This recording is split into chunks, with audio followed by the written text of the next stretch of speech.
2024 വർഷത്തിലെ തമിഴ് സിനിമകളുടെ collection report എടുത്ത് നോക്കുകയാണെന്നുണ്ടെങ്കിൽ ഒന്നാം സ്ഥാനത്ത് നിൽക്കുന്നത് ശിവകാർത്തികേയൻ നായകനായിട്ടുള്ള അയലാൻ എന്ന് പറഞ്ഞ സിനിമയാണ്. ഏകദേശം ഒരു 50 കോടിക്കൊക്കെ മേലെയാണ് ആ സിനിമ കളക്ട് ചെയ്തിരിക്കുന്നത്. രണ്ടാം സ്ഥാനത്ത് വരുന്നത് ധനുഷ് നായകനായിട്ടുണ്ടായിരുന്ന ക്യാപ്റ്റൻ മില്ലർ എന്ന് പറഞ്ഞ സിനിമയാണ്. ഏകദേശം ഒരു 30 കോടിക്ക് മേലെയാണ് ആ ഒരു സിനിമ കളക്ട് ചെയ്തിരിക്കുന്നത്. മൂന്നാം സ്ഥാനം എന്ന് പറയുന്നത് നമ്മുടെ കേരളത്തിൽ നിന്ന് വന്നിട്ടുള്ള മലയാള സിനിമയായിട്ടുള്ള മഞ്ഞുമൽ ബോയ്സ് ആണ്. ആ ഒരു സിനിമ ഈ അടുത്താണ് ലാൽ സലാം എന്ന് പറയുന്ന രജനീകാന്തിൻ്റെ സിനിമയുടെ കളക്ഷൻ ഏകദേശം ഒരു 12 കോടിക്കൊക്കെ മേലെ കവർ ചെയ്തുകൊണ്ട് സിനിമ മുന്നോട്ട് പോകുന്നത്. എന്തുകൊണ്ടായിരിക്കും ഈ ഒരു സിനിമ ഇത്ര അധികം ആളുകൾ ആവേശത്തോട് കൂടിയിട്ട് അല്ലെങ്കിൽ വളരെയധികം എൻജോയ് ചെയ്തുകൊണ്ട് എല്ലാ തരത്തിലുള്ള പ്രേക്ഷകരും ഈ സിനിമ ഏറ്റെടുത്തതിന് പിന്നിലുള്ള കാര്യമാണ് നമ്മൾ അന്വേഷിക്കാൻ പോകുന്നത്.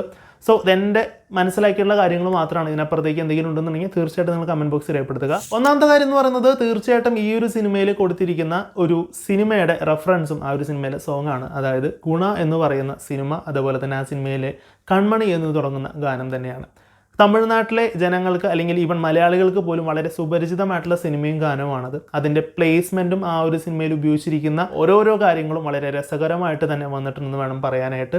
സിനിമ കണ്ടിട്ടുള്ളവരാണെന്നുണ്ടെങ്കിൽ അതിൻ്റെ സോങ് ചില സ്ഥലത്ത് പ്ലേസ് ചെയ്തിരിക്കുന്നത് വലിയൊരു ഇമ്പാക്റ്റ് തന്നെയാണ് സിനിമയിൽ കൊടുക്കുന്നതെന്നുള്ളതിൽ യാതൊരു സംശയമില്ല. അപ്പോൾ എസ്പെഷ്യലി ആ ഒരു സിനിമ കാണുമ്പോൾ നമ്മളെക്കാളും കൂടുതലായിട്ട് കുറച്ചും കൂടി കണക്റ്റ് ആവാനായിട്ടുള്ള സാധ്യത തമിഴ്നാട്ടിലെ ആളുകൾക്ക് ഉണ്ട് എന്നുള്ളതാണ് എനിക്ക് പേഴ്സണലായിട്ട് തോന്നിയിട്ടുണ്ടായിരുന്നത്. സോ അത് പ്രോപ്പറായിട്ട് ഈ ഒരു സിനിമയിലോട്ട് യൂസ് ചെയ്തത് വലിയൊരു പോസിറ്റീവായെന്ന് വേണം പറയാനായിട്ട്. അതും വലിയൊരു ഇൻഫ്ലുവൻസിങ് ഫാക്ടറാണെന്ന് പറയേണ്ടതായിട്ട് വരും.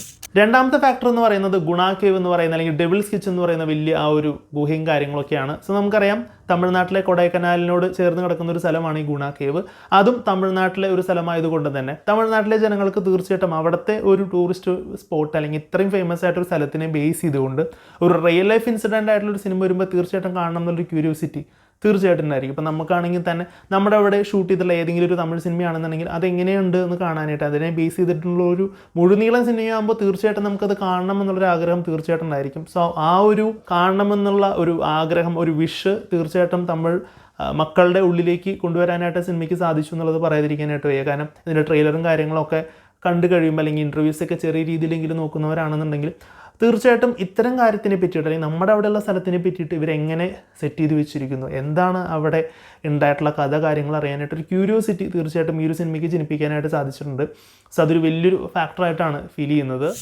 മൂന്നാമത്തെ ഫാക്ടർ എന്ന് പറയുന്നത് തമിഴ്നാട്ടിൽ ഇതുവരെയുള്ള സിനിമകളുടെ ഒരു മൊത്തം ട്രാക്ക് റെക്കോർഡ് കാര്യങ്ങൾക്ക് എടുക്കുകയാണെന്നുണ്ടെങ്കിൽ അധികം ഹിറ്റ് സിനിമകൾ ഈ ഒരു വർഷം ഉണ്ടായിട്ടില്ല എന്ന് വേണം പറയാനായിട്ട്. ഞാൻ നേരത്തെ പറഞ്ഞ പോലെ തന്നെ അയലാൻ എന്ന് പറഞ്ഞ സിനിമയും ക്യാപ്റ്റൻ മില്ലർ എന്ന് പറഞ്ഞ സിനിമ മാത്രമാണ് മഞ്ഞുമൽ ബോയ്സ് എന്ന് പറഞ്ഞ സിനിമയ്ക്ക് മുമ്പിലായിട്ട് കളക്ഷൻ റെക്കോർഡുകളായിട്ടുള്ളത്.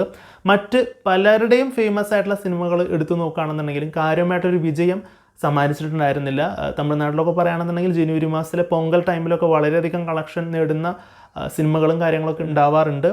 അപ്പോൾ ഈ ഒരു സാഹചര്യത്തിൽ അത്രയും നല്ല സിനിമകളും കാര്യങ്ങളും ഒന്നും തന്നെ ഈ ഒരു 2-3 മാസമായിട്ട് ഉണ്ടായിട്ടില്ല എന്ന് വേണം പറയേണ്ടത്. അപ്പോൾ തീർച്ചയായിട്ടും തമിഴ്നാടിനെ അല്ലെങ്കിൽ തമിഴ് സിനിമ പ്രേക്ഷകരെ സംബന്ധിച്ചിടത്തോളം നല്ല സിനിമകൾ അവർക്ക് കിട്ടുന്നില്ല എന്നുള്ളൊരു പ്രശ്നം അല്ലെങ്കിൽ ഒരു പ്രതിസന്ധിയിൽ നിൽക്കുന്ന ഒരു സമയത്താണ് മഞ്ഞുമൽ ബോയ്സ് എന്ന് പറഞ്ഞ ഫിലിം അതും ഡബ് ചെയ്യാതെ മലയാള ഭാഷയിൽ തന്നെ ഈ ഒരു സിനിമ ഇറക്കുന്നത്. അപ്പോൾ തീർച്ചയായിട്ടും ഒരു കണ്ടൻറ്റ് അവിടെ പ്രോപ്പറായിട്ടില്ല എന്നുള്ളത് കൊണ്ട് തന്നെ ഈ ഒരു സിനിമയ്ക്ക് നല്ലൊരു ക്വാളിറ്റി ഉള്ളൊരു സിനിമ ആയതുകൊണ്ട് തന്നെ ഭാഷ നോക്കാതെ തന്നെ എല്ലാ വിധത്തിലുള്ള ആളുകളും ഈ സിനിമ കാണുന്നു എന്നുള്ളത് വലിയൊരു പോസിറ്റിവിറ്റിയാണ്. ഇപ്പോൾ നമ്മുടെ അവിടെ മലയാളികൾ തമിഴ് സിനിമ കാണുന്ന അത്രയും അധികം ഒരു റഷോട് കൂടിയിട്ടൊന്നും ആയിരിക്കില്ല തമിഴ്നാട്ടിൽ ആളുകൾ മലയാള സിനിമകൾ കാണുന്നുണ്ടായിരിക്കുക എന്നുള്ളത് നിങ്ങൾക്ക് അറിയാമെന്ന് പ്രതീക്ഷിക്കുക. അപ്പോൾ നമ്മുടെ അവിടെയുള്ള എല്ലാ പ്രേക്ഷകർക്കും തമിഴ് സിനിമകൾ വളരെയധികം ഈസിലി മനസ്സിലാവുകയും തമിഴ് സിനിമകൾ വളരെയധികം ആക്സെപ്റ്റൻസ് ചെയ്യുകയും ചെയ്യുന്നൊരു കാലഘട്ടമാണ്. അതിൻ്റെ ബെസ്റ്റ് എക്സാമ്പിളാണ് കഴിഞ്ഞ വർഷത്തിൽ ഇറങ്ങിയിട്ടുണ്ടായിരുന്ന ജയിലർ ആണെന്നുണ്ടെങ്കിലും ലിയോ ആണെന്നുണ്ടെങ്കിലും 60-50 കോടി കളക്ട് ചെയ്തുകൊണ്ടാണ് കേരളത്തിൽ നിന്ന് പോയിട്ടുള്ളത്. അപ്പോൾ അത്രയധികം ആളുകൾ തമിഴ് സിനിമയോട് താല്പര്യം കാണിക്കുന്നുണ്ട്. പക്ഷേ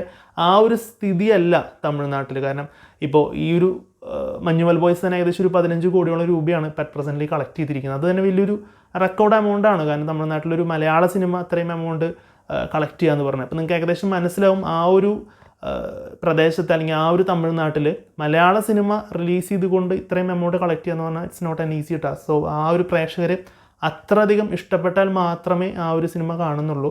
സോ തീർച്ചയായിട്ടും കണ്ടൻറ്റ് അവിടെ ഇല്ലാത്തതിൻ്റെ ഒരു പ്രശ്നം കൊണ്ട് തന്നെ ഇതൊരു വളരെ നല്ല സിനിമയായതുകൊണ്ട് തന്നെ ഭാഷയൊന്നും നോക്കാതെ അവർ ആ സിനിമയെ 2 കൈ നീട്ടി സ്വീകരിച്ചു എന്നുള്ളതും കൂടി വലിയൊരു ഫാക്ടറായിട്ട് കൺസിഡർ ചെയ്യേണ്ടി വരും. സോ തമിഴ്നാട്ടിലെ ഒരു പ്രതിസന്ധി മൂലം നമ്മുടെ സിനിമയ്ക്ക് ഒരു പോസിറ്റിവിറ്റി വന്നു എന്നൊക്കെ വേണമെങ്കിലും ഇൻഡയറക്റ്റായിട്ട് പറയേണ്ടതായിട്ട് വരും. നാട്ടിലെ നോർമലായിട്ടുള്ള ഓഡിയൻസിൻ്റെ കുറച്ച് റിവ്യൂസ് അല്ലെങ്കിൽ അവരുടെ റെസ്പോൺസസ് കണ്ടിരുന്നു ഈ ഒരു സിനിമ കണ്ടതിന് ശേഷം. അവർ പറഞ്ഞത് ഹീറോ സെൻട്രിക് ആയിട്ടുള്ള അല്ലെങ്കിൽ മാസ് മസാല സിനിമകൾ മാത്രമല്ലാതെ ഇതുപോലുള്ള കോണ്ടന്റ് ബേസ്ഡ് ആയിട്ടുള്ള സിനിമകൾ വളരെയധികം തമിഴ്നാട്ടിൽ മിസ് ചെയ്യുന്നു എന്നുള്ളതാണ് പറഞ്ഞത്. ഇപ്പോൾ 2023 വർഷം നോക്കുകയാണെങ്കിൽ അത്തരത്തിലുള്ള സിനിമകൾ നല്ല സിനിമകൾ ഇറങ്ങിയിട്ടുണ്ടെങ്കിൽ പോലും ഈ ഒരു വർഷത്തിൽ അത്രയും നല്ല സിനിമകൾ ഇതുവരെയായിട്ട് ഇറങ്ങിയിട്ടില്ല. നമ്മുടെ മലയാള സിനിമയാണെന്നുണ്ടെങ്കിൽ ഹീറോസിനോ അല്ലെങ്കിൽ അവർക്കൊന്നും പ്രാധാന്യം കൊടുത്തുകൊണ്ടല്ല സിനിമകൾ മുന്നോട്ട് പോകുന്നത്. നമ്മളെ കണ്ടൻറ്റാണ് നമ്മുടെ മെയിൻ കിങ് എന്നുള്ളത് നമുക്ക് എല്ലാവർക്കും അറിയാം. ഇപ്പോൾ ലേറ്റസ്റ്റ് ഇറങ്ങിയിട്ടുണ്ടായിരുന്ന പല സിനിമകൾ പ്രേമലു ആയിക്കോട്ടെ, മഞ്ഞുമൽ ബോയ്സ് ആയിക്കോട്ടെ, അല്ലെങ്കിൽ മുമ്പ് ഇറങ്ങിയിട്ടുള്ള പല സിനിമകൾ നോക്കുകയാണെന്നുണ്ടെങ്കിൽ ഹീറോയ്ക്ക് വലിയൊരു പ്രാധാന്യം കൊടുത്തുകൊണ്ടുള്ളൊരു സിനിമകളായിരിക്കില്ല. ഹീറോ ഉണ്ടെന്നുണ്ടെങ്കിൽ പോലും കോണ്ടൻറ്റ് തന്നെയാണ് അവിടെ വലിയൊരു കിങ് എന്നുള്ളത് നമുക്ക്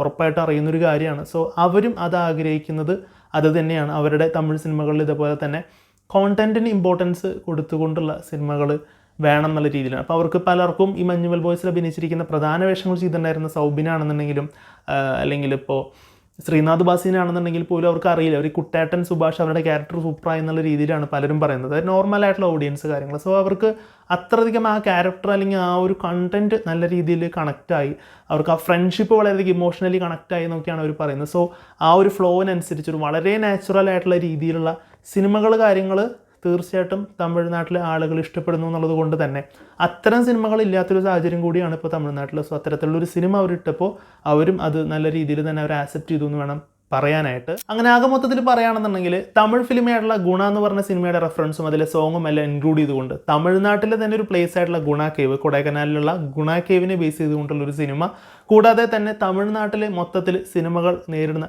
പ്രതിസന്ധിയുടെ ഇടയിൽ നമ്മുടെ അവിടെ നിന്നുള്ള നല്ല ഒരു പോസിറ്റീവായിട്ടുള്ള നല്ല പൊട്ടൻഷ്യലുള്ള നല്ലൊരു ഫിലിം വന്ന് നല്ല രീതിയിൽ അവിടെ കളക്ട് ചെയ്യുന്നു, ആളുകൾ ആ സിനിമേനെ ഇരുകൈ നീട്ടി സ്വീകരിക്കുന്നു എന്നുള്ളതൊരു പോസിറ്റീവായിട്ടൊരു കാര്യമാണ്.